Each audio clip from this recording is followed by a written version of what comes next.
Good morning everyone, welcome to Lenzerheide race day, and it is Lenzerheide, not Heidi. When I'm doing voiceovers and to camera pieces, all I can think about is what I'm saying, not how I say it.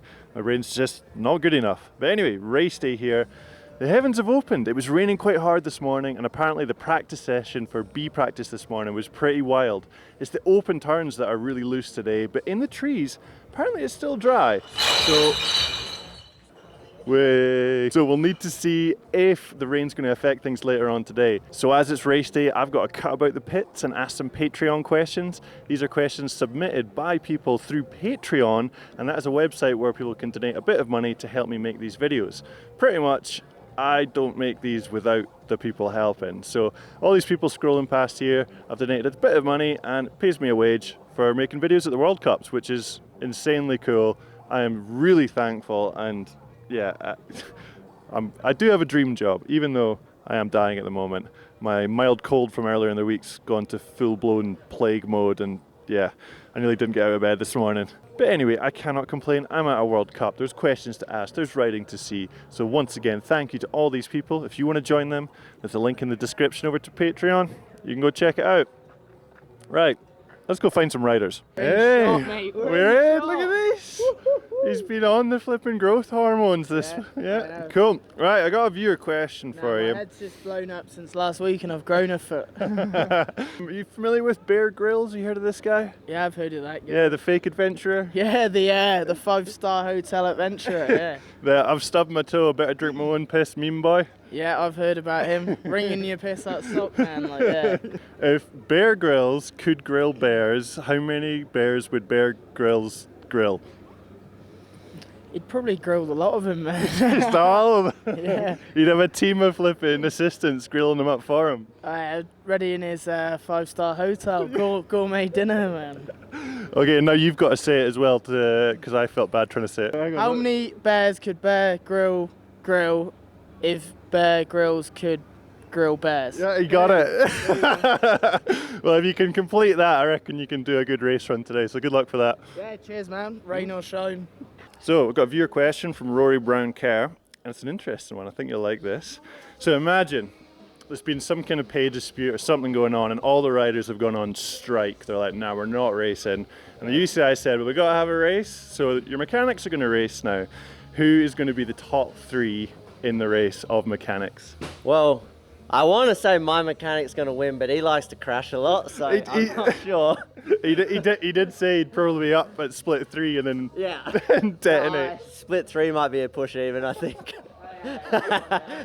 I'd say my mechanics. I feel like he can hold it together. PA. Oh yeah. Yeah, I reckon he's pretty fast. That's Loris's mechanic. Yeah. Rarely see them ride, eh? It's hard to think. Know.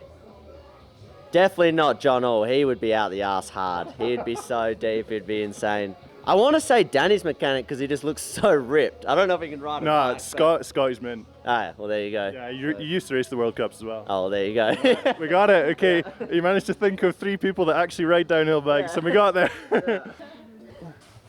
Perfect, yeah. A viewer has got a question for both of you, and I'll get an answer from both of you. Andy Singh is wondering, does racing against your partner make things more stressful or harder when it comes to race runs? Ooh, that's a hard question. I think for practice it makes it easier. For racing, it could be tricky, but I think we figure it out. Yeah. So yeah, for me it's easier because I have nothing to lose. Obviously, I just started, so even if I'm behind, I'm happy. If I'm in front, I mean, that's not the goal, but I'm happy. So yeah, for me it's easier. So was last weekend the first time that you've beaten Emily at a race? Or? No, it wasn't the first time. She beat me a couple of times this year already. And the first time she's beating me was last year at the Swiss Cup by like 0.01 or something. And that was like, it was hard for me. Yeah. But I guess like she has like the very steep progression curves because she's like only just started and is learning fast, and I'm done that for 10 years and not like for 1.5 years. So I guess it's only logic that it gets that way, and I can profit more from her now kind of because she's like her level like rises and she's good at other stuff than I am good at. So I think it's like a really good balance for practice. For race runs, for me, the pressure is on me, like she said, because I'm like the more experienced rider. And of course, I want to be like the best I can, and I'm happy when I'm in beat camp. But I think I'm learning to be happy when I'm behind as well. Well, it was really cool to see you both on the podium at the last one. You think maybe do a repeat this weekend? Yeah, I'll try. Like conditions are a bit hard this morning. We'll see if the rain keeps out of the track, because that little rain on top of the open section was really tricky this morning. So I put my money on Emily for this one. Oh, cool. Well, thank you very much and good luck for today. Cheers, man. Cool. I was trying to find you this morning actually, and I couldn't, so this is quite handy that I've got. Are you not cold? I'm from Scotland, so Oh, right. it's fine. It's fine. So Robin Darius is asking, how many pairs of your famous denim jeans do you actually have? One. One pair! I wondered if it would be that. And they've lasted the whole season. Yeah, it's just one little hole. Small hole. Yeah. Not.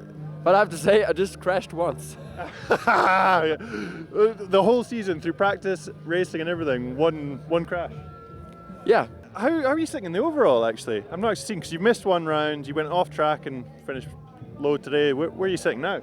I didn't check it after today, but it should be somewhere 31st, 32nd, I don't know, somewhere there. Not bad for a part-time racer. Yeah, it's pretty good. I'm very happy. Yeah, I was trying to go down with the number today, but yeah, unfortunately. Well, hopefully you get a little bit more funding for next year and you can get 2 pairs for next season. Yeah, hopefully. Cool. Cheers, Johan. Thank you. Have a nice day. So I'll be honest, I've not been very organised this morning. I don't know exactly where I'm going to go on track. What I'm going to do is film my way down, show you the conditions in the morning of race day, and if I come across anything like really cool and interesting, we'll dive in deep. So let's watch the first riders on track. Really see a thing.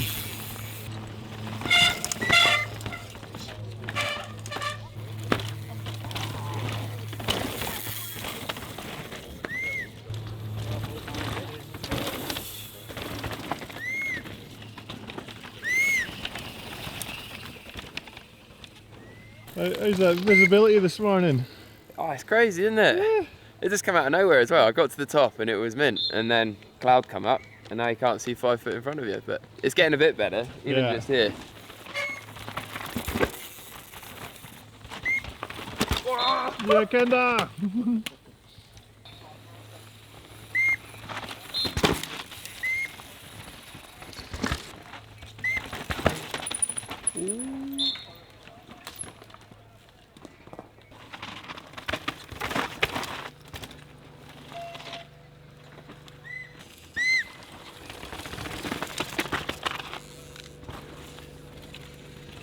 So yesterday the inside was working quite well, but the main issue with it was the rejoin, and things have improved today because more people have done it.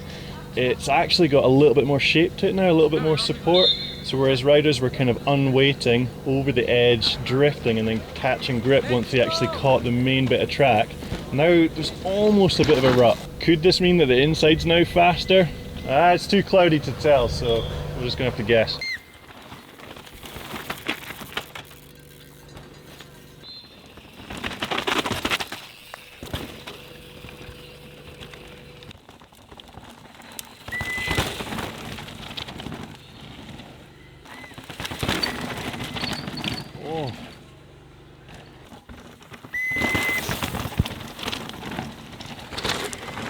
Here comes Bruni, what's he doing? He goes wide, and then tight.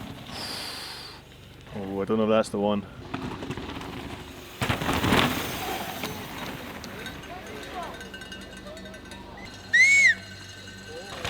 Everyone's all business this morning. No big whips today, it's race day.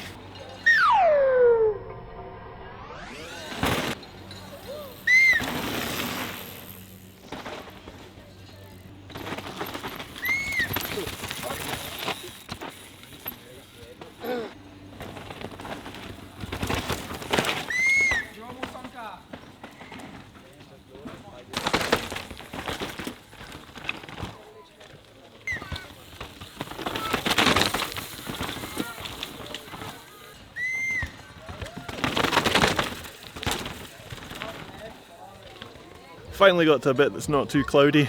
let's have a look at this, and I'm going to do some go stuff, but it's going to be less line choice, more in execution. Let's talk about how people are getting it good. Let's pause things there. Right, now what I'd usually do in this situation is animate some arrows onto the screen to show you the different lines, but I bought a new piece of technology recently which should make this a lot easier, and that's why this video is actually coming out so late. I wanted to wait to test this out before World Champs next week.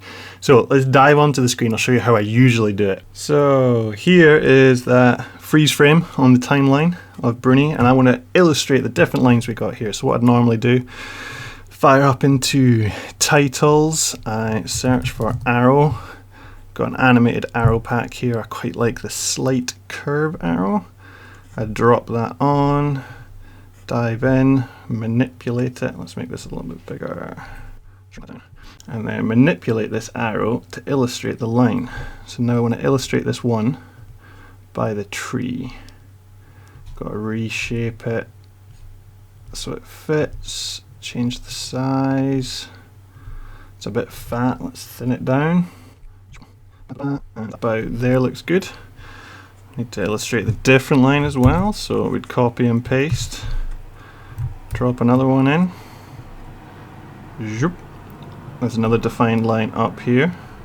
And they're animated arrows, so they draw themselves in like that. Nice, not bad. But then if I wanted to highlight the routes, I'd have to draw different ones. I've even got little animated things like little circles, if maybe there's like an obstacle I want to highlight. So we get the circle, we drop that in as well. So maybe actually I'd want the circle to come up first. So let's move these guys out of the way. So the circle would go, let's say that's the bad route. That's the dodgy one in there. So then I would do a voiceover saying, this route here is causing a lot of problems. That line there misses it, and that line there goes right over it.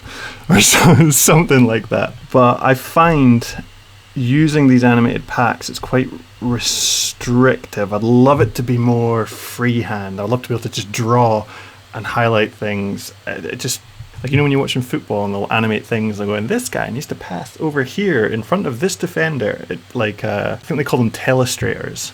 So I've upgraded.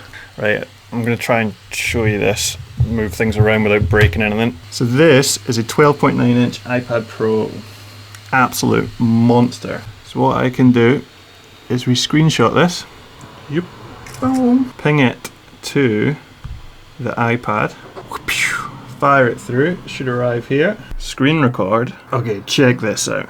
So now using this, I can record the voiceover and say, this little cluster of routes in here is what's causing most of the issues. Riders are coming up to this section, and then this is a compression, so all the weight. Because I closed the laptop, the audio actually cuts out here. But anyway, you can see the potential this has. I'm just so excited about how this is going to change how I make the videos that I just had to show you. The main reason this is better is I can record the voiceover and draw the marks at the exact same time, whereas before I'd have to make all the marks, write a voiceover, then record the voiceover, and then match it up. So yeah, this is going to change things for the better. Anyway, let's get back to this video. You'll have seen this section from the live feed. A tricky couple patches of routes with a slight turn leading into a slight uphill. Very hard to get perfect with a few different tactics. The main line was going low with a couple different methods. Some would just plough in, slip on the roots, let it find grip, and then deal with the exit. Like Mick Hanna here. Jeez, look at that back end flexing. Others would compress just before the roots, unweight or hop the bike over the worst of them, and then grip and finish the turn on the upslope on the other side.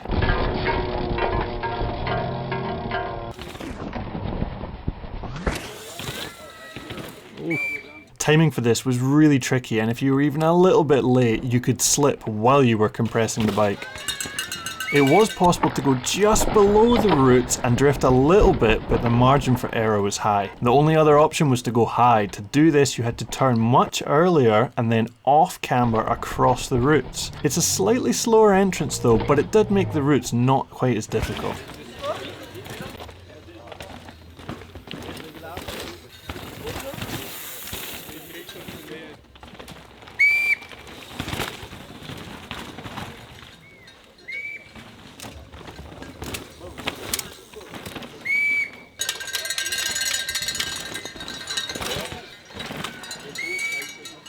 Let's do some ghosting and see what method is best. These riders didn't quite make the cut for the comparison, but you can see most people went low and hopped the final patch of roots.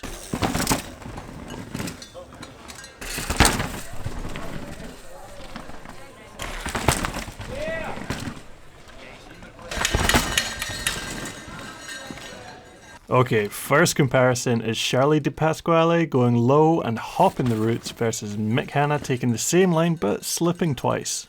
On the entrance, Mick runs a little lower and slips, losing momentum. Charlie charges ahead and gaps the roots while Mick slips again and has to get on the pedals to fix it. Charlie pedal wheelies off into the distance and takes it by 0.73. Next up we have Brooke McDonald charging in, slipping, kicking the pad but carrying loads of speed. Andreas Kolb slows up and takes a unique middle line, gapping the roots cleanly. You can see Brooke comes in quicker and lets it run low down to the roots. Andreas is behind, but he lines it up, gets off the brakes and does not slip. Andreas is carrying more speed thanks to missing those roots, and he takes it by only 0.02. Next we have fastest root slipper George Brannigan versus cleanest root hopper Charlie Harrison. Charlie enters slightly faster, but George catches up as he charges towards those roots. Charlie gaps, George slips and gets sent to the right, wasting time. Charlie holds it straight and true, motoring to the line to take it by 0.17. So it seems the slightly more cautious setup to cleanly get over the roots wins out with the exit speed. But what about the proper high line? The only person I caught doing it was the denim destroyer Johan, but he stops just after. Let's compare anyway. Johan slows up to turn in sharp for the high line, allowing Charlie to pull ahead. Johan swings it up and gets off the brakes, so he should catch up, but it's too little too late and Charlie is gone. So, setting up to hop the roots is good, but slowing right up to swing high wastes too much time. It's a fine balance that'll keep riders scratching their heads. So that's going to do it for the vids from Lenzerheide. If you liked the new drawing, the graphics on the screen, let me know down in the comments. If you've got any suggestions to make it better, also let me know with that. And just so you know, when I do it in the proper videos and the voiceover works at the same time, the graphics will be on the screen for longer, so you got time to take it all in. But anyway, now I'm hopefully going to get the Mega Tower bike build / review / bike check video done over the next couple of days before going to Mont St. Anne World Champs on Monday. Wish me luck with that, but I'm going to leave you with Jack Tennyson and Aaron Bartlett, the camera pests. See you in a bit. Closing shot for the pink bike video.